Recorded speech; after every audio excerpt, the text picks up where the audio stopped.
David Cameron plutôt satisfait après 2 jours de discussion en Irlande du Nord lors du G8. Le Premier ministre britannique a rappelé les points d'accord obtenus comme l'augmentation des aides humanitaires ou encore l'accompagnement vers une transition démocratique en Syrie.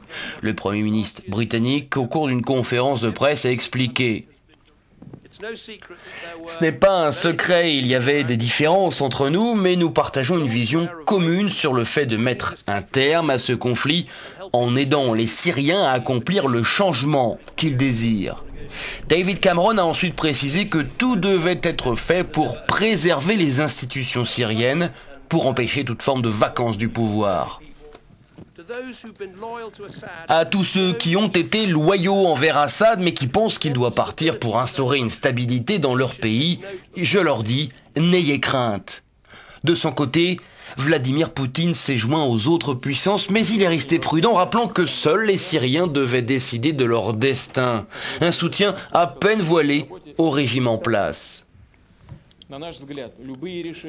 Nous pensons que chaque décision de fournir des armes à l'opposition en réponse à l'utilisation d'armes chimiques par le régime de Damas peut déstabiliser un peu plus cette situation. Une photo de groupe en guise d'unité de façade. Les différences de point de vue entre la Russie et les autres membres du G8 sont très perceptibles. Ce qui l'est moins, ce sont les déclarations de Vladimir Poutine qui, après avoir adhéré aux résolutions de paix en Syrie, n'a pas exclu de livrer des armes au régime d'El-Assad.